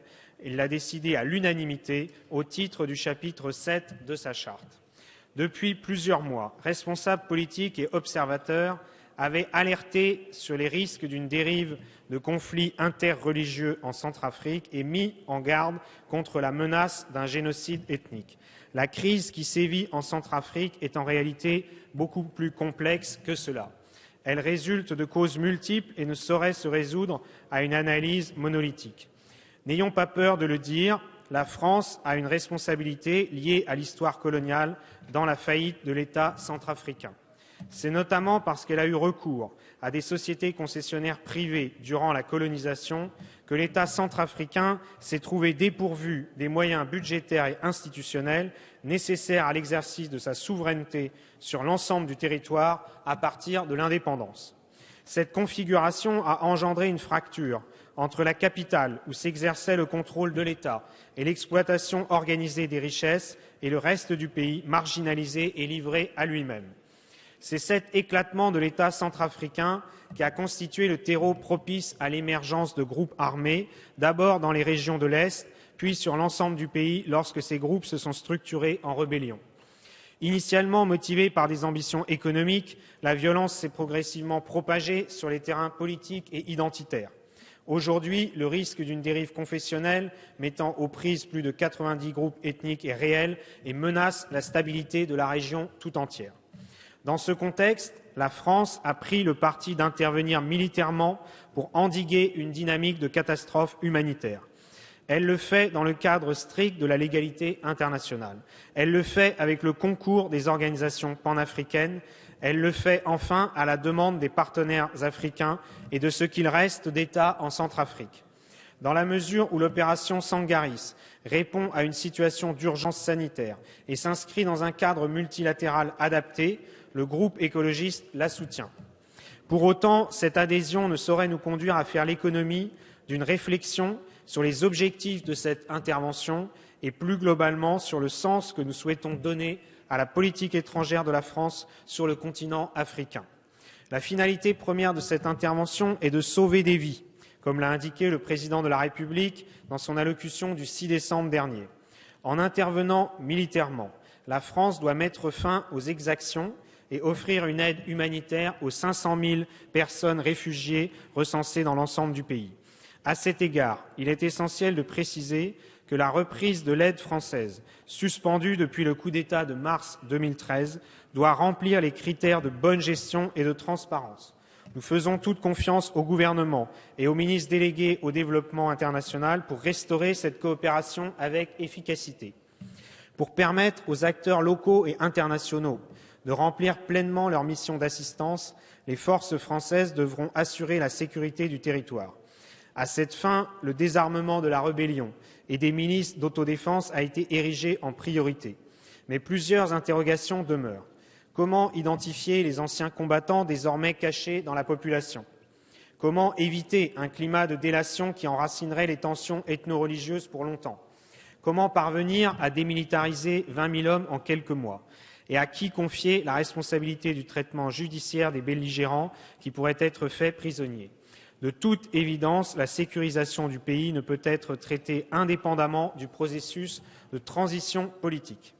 J'en arrive ainsi au troisième objectif de l'intervention française. L'organisation d'un processus électoral, seul mécanisme à même de redonner à l'État centrafricain une figure et une légitimité. Dans ce cas encore, la question de l'encadrement de la transition politique doit être clarifiée. La France a vocation à construire la paix, non l'État qui en résultera. Un point d'équilibre doit impérativement être trouvé pour qu'à l'assistance militaire et humanitaire ne succède pas l'ingérence. La question se pose donc de savoir quels acteurs locaux et régionaux seront associés à l'élaboration d'une feuille de route pour la transition politique et qui en assurera le respect. Par ailleurs, il est clair que la tenue d'élections ne suffira pas à ramener le calme et la stabilité dans l'ensemble du pays. Les agences internationales n'ont pas attendu mars 2013 pour mener des initiatives de consolidation de la paix et nombre d'entre elles ont été infructueuses, à l'instar du processus de désarmement, démobilisation et réinsertion lancé par l'ONU en 2009. La France, aujourd'hui, la communauté internationale demain, doivent prendre acte du fait que l'objectif d'un État centralisé et démocratique n'est pas partagé par l'ensemble des acteurs locaux. Dans certaines régions, les économies parallèles se sont créées, outrepassant parfois la logique des frontières territoriales et générant des richesses et des intérêts. Une sortie de crise ne s'obtiendra qu'au prix d'une réponse globale, comprenant certes des élections, mais également une structure étatique sur l'ensemble du territoire, un meilleur contrôle des frontières et surtout des mécanismes de paix et de réconciliation permettant de reconstruire un tissu social éclaté. Enfin, mes chers collègues, l'opération Sangaris appelle de notre part une réflexion plus générale sur la trajectoire et le sens que nous entendons donner à notre politique extérieure sur le continent africain. Le sommet de l'Élysée, qui s'est tenu la semaine dernière, dans le sillage des opérations maliennes et centrafricaines justement, est venu rappeler la nécessité de soutenir ce que l'on appelle l'africanisation de la sécurité en Afrique. L'objectif de ce processus, à terme, est de mettre en place des forces de réaction rapide, capables d'intervenir sur n'importe quel théâtre africain, sous l'autorité des agences régionales que sont l'Union africaine et la Communauté économique des États de l'Afrique centrale. La France devra soutenir ce projet en participant au programme de formation et d'entraînement, à l'image de ce qu'elle fait aujourd'hui en Ouganda ou à Djibouti, par exemple. Mais encore une fois, des initiatives ont déjà été menées dans ce sens, notamment le programme RECAMP, lancé en 1997 et destiné à renforcer les capacités africaines de maintien de la paix, et leurs résultats se font toujours attendre. À cet égard, je soulignerai simplement que le sommet de l'Élysée a fixé comme objectif de créer en Afrique ce que la France n'est jamais parvenue à impulser en Europe, à savoir une défense à l'échelle du continent. Pour sa part, le groupe écologiste l'appelle toujours de ses vœux. Puisque nous parlons d'Europe, la lucidité commande de constater que la crise centrafricaine confirme que la France est bien seule lorsqu'il faut agir. La séquence qui a précédé le vote de la résolution à l'ONU a illustré une fois de plus les comportements que je qualifierais d'individualistes de certains partenaires. Il est temps de placer les puissances européennes face à leurs responsabilités. Le non-interventionnisme allemand, par exemple, érigé en concept au lendemain de la Deuxième Guerre mondiale, est dépassé depuis longtemps. L'argument de l'absence de lien historique ne peut plus conditionner la solidarité internationale, bien au contraire. Notre diplomatie devra s'atteler à défendre le principe d'une plus grande implication sécuritaire de nos partenaires européens sur la scène africaine. La question de l'effort financier ou, à contrario, de l'égoïsme financier se pose également en Europe. Cette implication européenne doit s'inscrire dans le cadre d'un engagement des pays de l'Union européenne dans la construction progressive d'un ordre international fondé sur le droit et la défense des valeurs universelles. Il ne sert à rien de prétendre, comme l'a fait tout à l'heure M. Jacob, au nom de l'UMP, que nous agissons au nom d'intérêts sécuritaires ou économiques propres à la France en République centrafricaine, sauf à retomber dans le schéma que l'on a appelé la France-Afrique. Si tant est que la page soit clairement et définitivement tournée, il ne faut rien faire qui puisse donner prétexte, en Europe comme en Afrique et donc à l'ONU, à l'égoïsme des intérêts nationaux. Le chemin pour en sortir est long et ardu, mais si on ne regarde que les intérêts économiques, autant acter dès aujourd'hui ce que l'on devrait appeler la Chine-Afrique. En définitive, c'est animé par l'esprit de responsabilité que nous soutenons cette intervention militaire. C'est avec le même esprit de responsabilité que nous appelons de nos vœux à une sortie de crise politique concertée et accompagnée dans la durée et à une redéfinition de ce que l'on appelle la politique africaine de la France. Merci de votre attention. Merci, Monsieur François de Rugy. La parole est à Madame Elisabeth Guigou, présidente de la Commission des Affaires étrangères.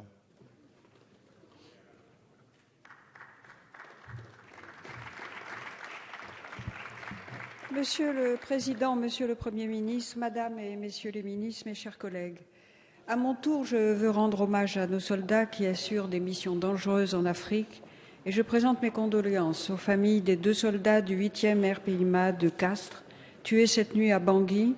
Ils ont sacrifié leur vie au service de notre pays. Nous ressentons tous de l'émotion et de la tristesse et nous voulons autant que possible partager le deuil des familles.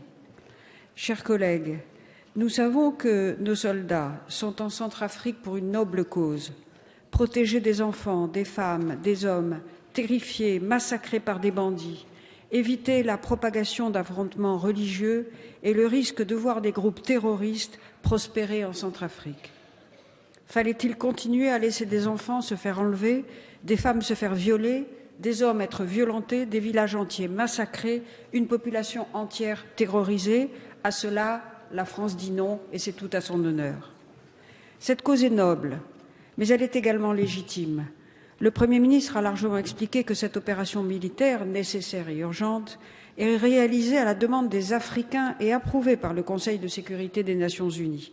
La résolution 2127, adoptée à l'unanimité jeudi dernier, dote la force de l'Union africaine, la MISCA, créée en juin 2013, d'un mandat sous chapitre 7. Cette force, dont le déploiement est autorisé pour 12 mois, a pour objectif d'apporter la sécurité, de rétablir la stabilité et de protéger la population. La résolution autorise par ailleurs nos forces armées à prendre toutes les mesures nécessaires pour appuyer l'opération africaine. L'objectif final est donc clair, l'organisation d'élections libres et le retour à une situation politique normale.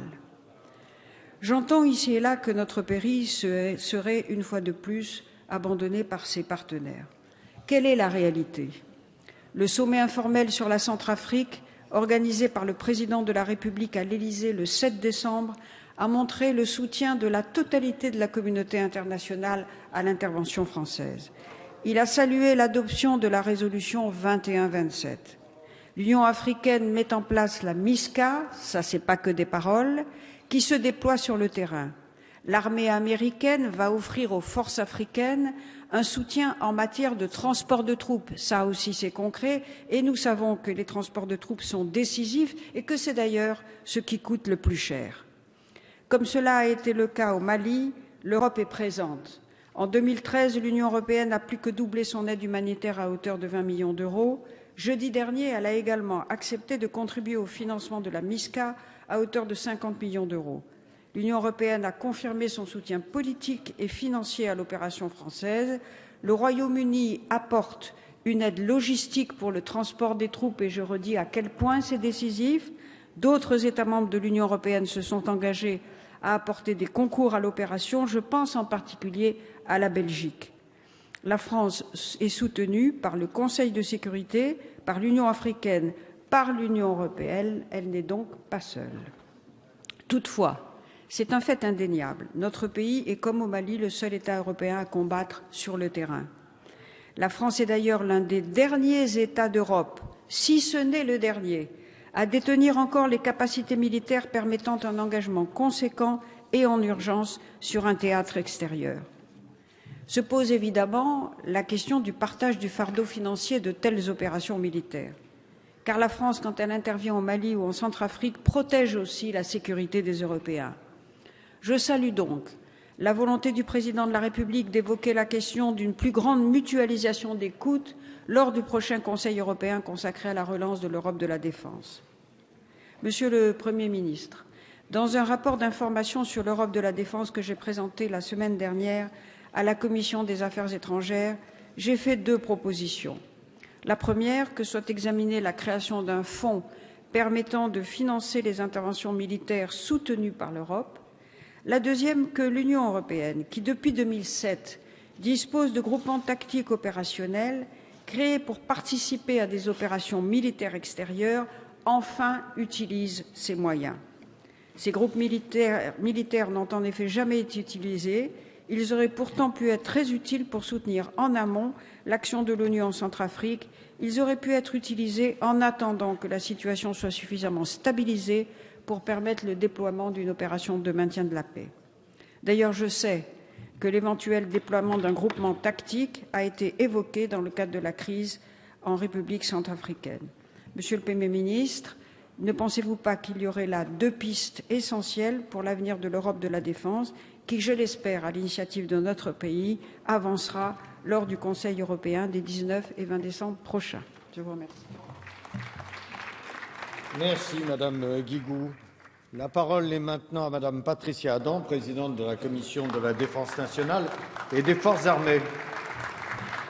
Merci Monsieur le Président. Monsieur le Premier ministre, Mesdames et Messieurs les ministres, chère Elisabeth, présidente de la Commission des Affaires étrangères, alors que 2 de nos soldats sont morts, ceux de Castres, je dirais à nouveau, le temps n'est pas à la polémique. Il est celui de la responsabilité et du soutien unanime à nos forces présentes en RCA et en prépositionnement. Alors que Mandela nous a laissé le témoignage de paix et de réconciliation, l'Afrique, après le Mali, est de nouveau victime du terrorisme, du pillage et de la corruption.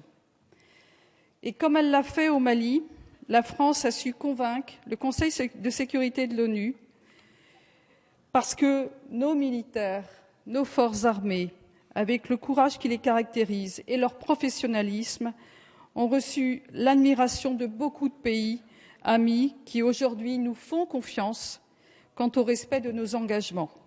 Et je les rappelle, ces engagements. Le président de la République a donné 3 missions à nos forces armées. Instaurer un minimum de sécurité tout en préparant le désarmement, permettre l'acheminement de l'aide humanitaire, permettre à la mission africaine d'intervenir et de mettre en place un processus démocratique. Et n'en déplaise à certains esprits chagrins, je dirais, l'armée française est la première armée d'Europe.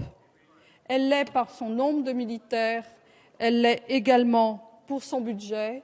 La loi de programmation militaire est en discussion cet après-midi au Sénat en 2e lecture et elle le restera de par ses engagements pour les 15 ans à venir. Pourquoi la France intervient-elle?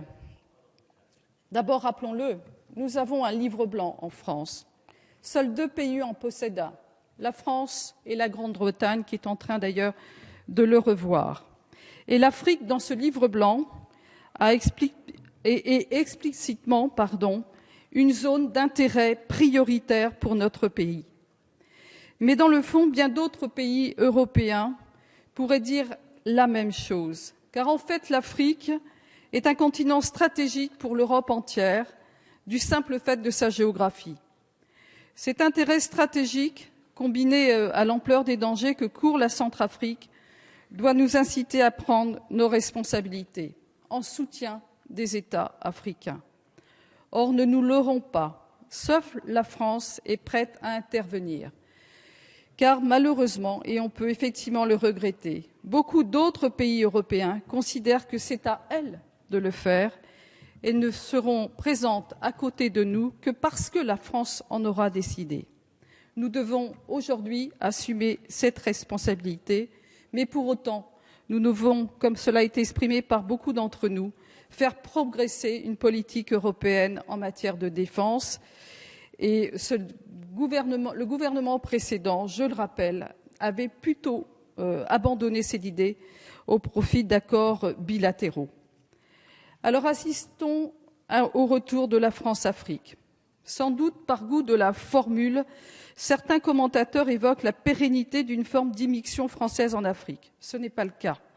Personne ne peut dire que la France soutient l'une ou l'autre des parties en présence. Personne ne pourrait décrire les intérêts économiques que notre pays aurait à défendre sur place, car ils n'existent pas. En revanche, on doit affirmer que des massacres de population sont aujourd'hui aussi insupportables qu'ils l'étaient hier dans les Balkans. Le refus de l'ingérence n'est jamais un blanc-seing donné aux fauteurs de guerre civile. Doit-il en être autrement lorsque les victimes sont africaines? Non, évidemment non. L'intervention française n'est pas une ingérence. C'est une décision qui procède d'une vision stratégique que beaucoup de nos voisins ont abdiquée, laissant à d'autres le soin d'y penser et d'en décider pour eux. Nous nous refusons, en France, à ce prêt-à-porter stratégique et affirmons avec force que la France, avec les autres pays européens, doivent, par leur capacité autonome d'anticipation, définir leur capacité d'analyse pour intervenir. Alors risque-t-on l'enlisement? Les massacres de ces derniers jours ne doivent pas occulter une fragilité ancienne de la République centrafricaine. N'oublions pas que nous y sommes présents avec l'opération Bouali déjà depuis un certain nombre d'années. Environ 450 militaires français y sont présents. Personne ne peut espérer régler tous les problèmes en quelques semaines. Il y aurait toutefois un paradoxe à considérer qu'à défaut de pouvoir tout régler, il ne faut rien faire. Le soutien de notre pays à la MISCA s'inscrit dans la première étape d'un processus. Cette étape, c'est la fin des massacres et la tenue d'élections l'année prochaine. L'intervention française demeurera donc limitée en ampleur et dans le temps, comme nous l'avons fait au Mali et nous continuons à le faire. La France contribuera ainsi à créer les conditions d'un avenir meilleur pour ce pays. La suite, ensuite, appartient à la communauté internationale et bien sûr aux Centrafricains au premier chef. Et je terminerai en disant et en informant le Parlement que je serai la semaine prochaine au Tchad avec Christophe Guillotot et Jacques Moignard, deux collègues de la Commission de la Défense, et que nous apporterons aux militaires français prépositionnés le soutien, je l'espère, de l'ensemble de l'Assemblée. Je vous remercie. Merci, Madame la Présidente. La parole est à Monsieur le Premier ministre Jean-Marc Ayrault.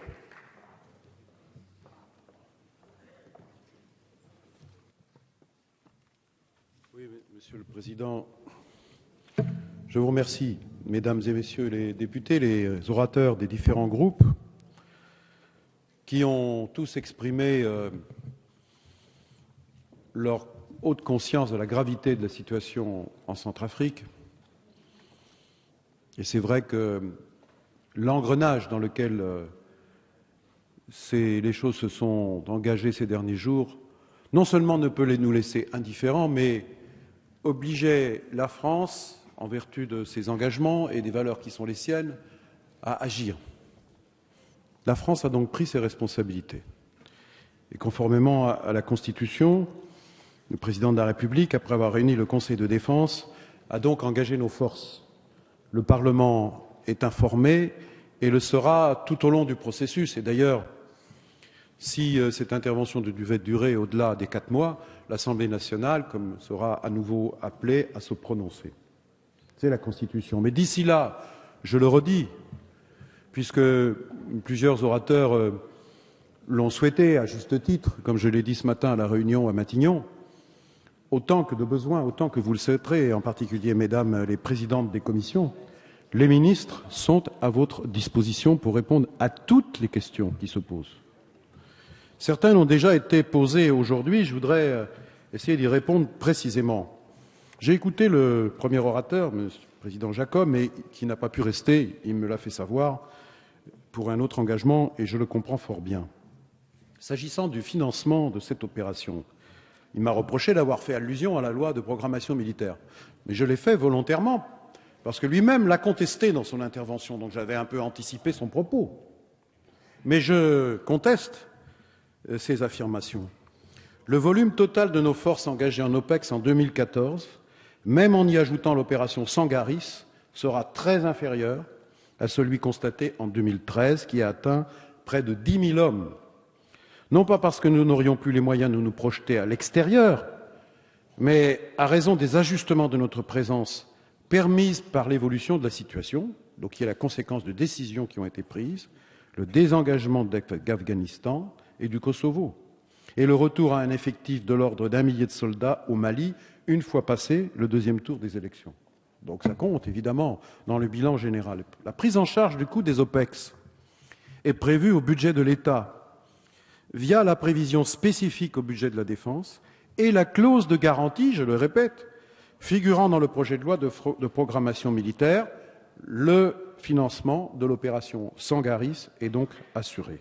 Et de manière générale, et Madame la Présidente de la Commission de la Défense a eu raison de le redire, la France conservera à l'avenir de telles capacités de projection dans le cadre défini par le livre blanc et la loi de programmation militaire, avec un format parfaitement adapté à la conduite simultanée d'opérations telles que celles engagées au Mali et en République centrafricaine et des équipements renouvelés. Je crois qu'il faut se féliciter, même si c'est un effort, que la France est un des rares pays, en tout cas le seul en Europe, peut-être avec la Grande-Bretagne, à avoir cet engagement et ce niveau d'engagement. Donc on peut le contester ici. Souvent à droite, on dit « vous ne faites pas assez pour la défense ». Dans le même temps, on nous dit « vous devriez faire des économies ». Nous avons choisi un projet de défense cohérent pour défendre les intérêts des Français, leur sécurité et intervenir lorsque cela est nécessaire, uniquement lorsque cela est nécessaire, dans le cadre du droit international et rien d'autre, et c'est ce que nous faisons. Et quant au format, mais monsieur, à propos de la Syrie, est-ce que nous avons décidé d'intervenir uniquement, unilatéralement? Est-ce que la question s'est posée en regard de la situation dramatique dans ce pays? La France a alerté, la France a eu raison, car la France a fait bouger par ses positions politiques la communauté internationale. Et quand j'entends que la France n'aurait pas de diplomatie offensive et utile, alors, mesdames et messieurs les députés, je vous demande simplement d'observer avec un peu d'objectivité les résultats de cette politique et de cette diplomatie. Quant au format et à la durée de l'opération Sangaris, le volume de 1 600 hommes actuellement déployés sur le terrain correspond aux besoins tels que nous estimons, pour atteindre les objectifs que j'ai rappelés et qui sont conformes au mandat de la résolution 2127 du Conseil de sécurité. Je le rappelle pour que ce soit très clair, puisque la question a été posée par certains orateurs qui n'avaient pas forcément pris en compte la totalité de ce qui leur a été dit, aussi bien ce matin que cet après-midi à travers mon intervention. Rétablir la sécurité en République centrafricaine, permettre la montée en puissance rapide et le plein déploiement opérationnel de la MISCA. Je le dis à ceux qui craignent que la France y reste longtemps. L'objectif, c'est bien la MISCA qui doit se substituer à l'intervention française, même si la MISCA est déjà là. Il faut la former davantage, lui donner davantage de moyens logistiques, parce que c'est à la MISCA qu'il revient d'assurer, dans la durée, le contrôle de la situation sécuritaire et le désarmement des milices. Et puis aussi de faciliter la transition politique. Alors là, je suis d'ailleurs surpris de ce que j'ai entendu, Monsieur le Président Borloo. Vous avez dit la même chose au moment du Mali. Je m'en souviens. J'avais été surpris à l'époque. Vous doutiez de la cohérence des engagements de la France, mais pas au fond, mais de la capacité à les respecter dans la durée. Je le rappelle, c'était d'arrêter la menace terroriste, de redonner au Mali sa pleine souveraineté et d'engager un processus militaire qui permette aux forces françaises d'être remplacées par les forces maliennes et la force multinationale et la force internationale, puis la force multinationale dans le cadre de l'ONU. C'est ce qui s'est passé sur le plan militaire. Et puis, par ailleurs, l'engagement était pris que les élections présidentielles puis les élections législatives aient lieu dans les meilleurs des délais. Et vous aviez dit la même chose à l'époque. Vous aviez dit mais c'est pas possible parce qu'il n'y a même pas de liste électorale. Mais il n'y a pas de liste électorale en République centrafricaine. Simplement, les fonctionnaires des Nations Unies sont déjà sur place pour les établir, pour ne pas perdre de temps. Quant au Mali, on nous avait dit que ça ne serait pas possible. Les élections présidentielles ont eu lieu à la date prévue et les élections législatives aussi. Donc c'était bien un engagement qui a été tenu. Mais vous êtes parfaitement dans votre droit de parlementaire de me poser cette question. Mais je voulais vous rassurer parce que la détermination est totale. Elle est totale.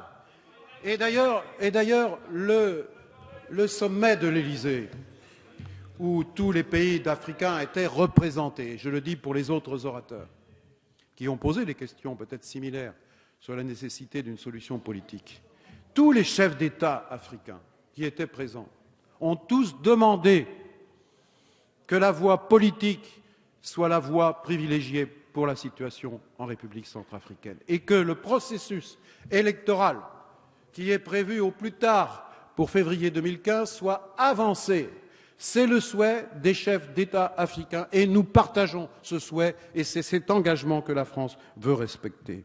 Et encore une fois, elle n'est pas seule. La MISCA, je le répète, ce sont des militaires du Cameroun, du Congo-Brazzaville, de République démocratique du Congo, du Gabon, de Guinée équatoriale, du Tchad. Et dans les prochains jours, le Burundi et le Rwanda viendront le renforcer. L'Union africaine a décidé de poursuivre ce renforcement jusqu'à 6 000 hommes.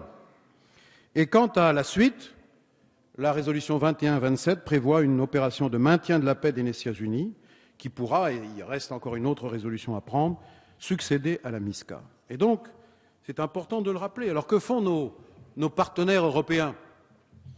Nos partenaires européens, les Britanniques les premiers, souvent c'est le cas, sont déjà intervenus sur le plan logistique, sur le plan du soutien financier à la MISCA.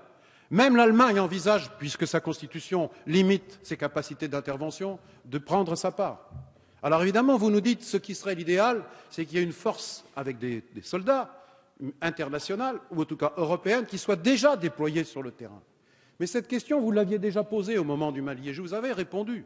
Je vous avais dit qu'à l'époque, si nous avions attendu alors que le danger était imminent, que cette force soit constituée, alors que justement, c'est une des difficultés face à laquelle nous sommes, c'est-à-dire qu'il n'y a pas, de ce point de vue, une organisation militaire européenne, alors il aurait été trop tard. Et que la France, et c'était vrai pour le Mali pour des raisons différentes, mais c'est vrai aussi pour arrêter la catastrophe humanitaire, a pris ses responsabilités. Je vous l'ai dit d'emblée, l'inaction n'est pas une option pour les autorités françaises. Nous avons pris nos responsabilités pour désarmer les milices, pour les cantonner, pour remettre la paix civile dans ce pays, reconstituer une administration, préparer la transition électorale, remettre des institutions en place et assurer le développement de ce pays qui, effectivement, est un des pays les plus pauvres du monde. Et pour ça, la France prendra ses responsabilités, mais pas seule. Et c'était un autre engagement européen. C'est que c'est le projet de développement de ce pays qui est indispensable, car il n'y aura pas de paix civile dans la durée.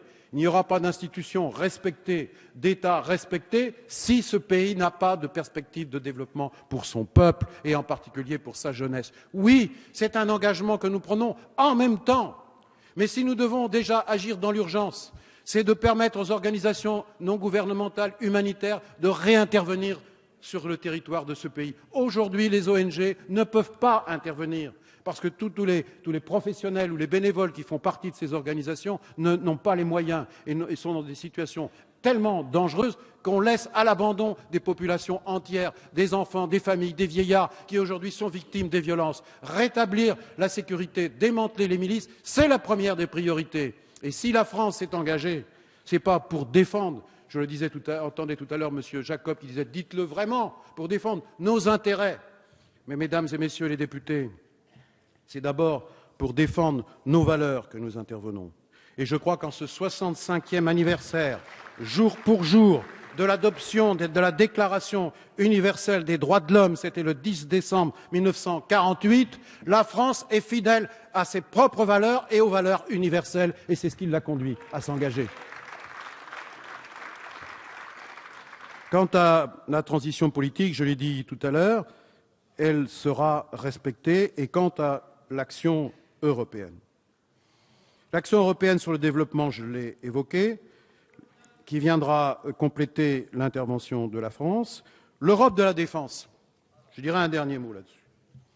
Sur le financement, d'abord, l'Europe et les Européens ont effectivement déjà, je l'ai dit, appui logistique au déploiement des troupes françaises et africaines. Formation, comme ça a été le cas au Mali, et ça n'était pas négligeable.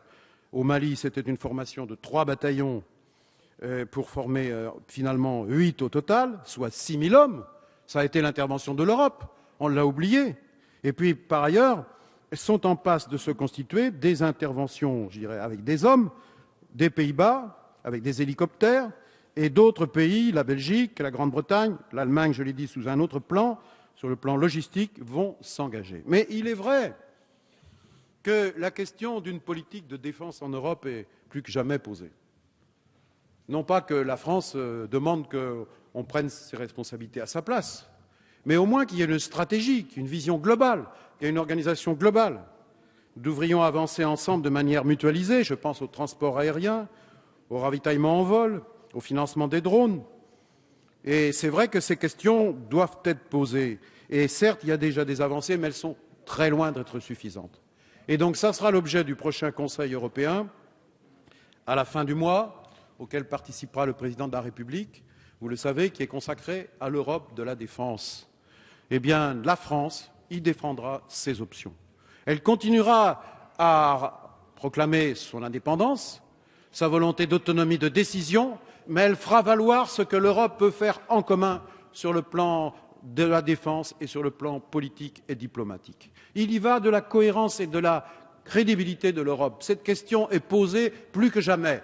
Eh bien, la France sera en première ligne pour faire avancer cette question. Mesdames et messieurs les députés, là aussi, j'aurai à vous rendre compte, le gouvernement le fera pour voir à quel rythme nous avançons, mais nous sommes totalement déterminés à le faire. En tout cas, pour l'heure, je voudrais à nouveau réaffirmer ma solidarité avec nos hommes sur le terrain qui mènent un combat très difficile.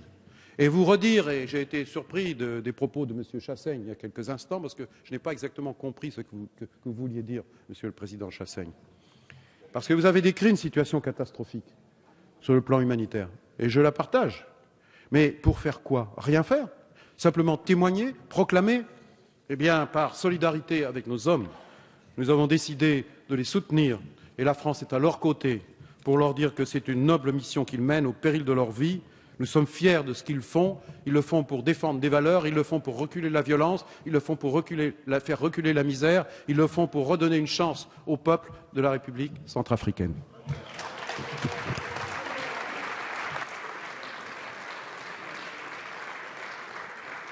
Merci, Monsieur le Premier ministre. Le débat est clos. La séance est suspendue.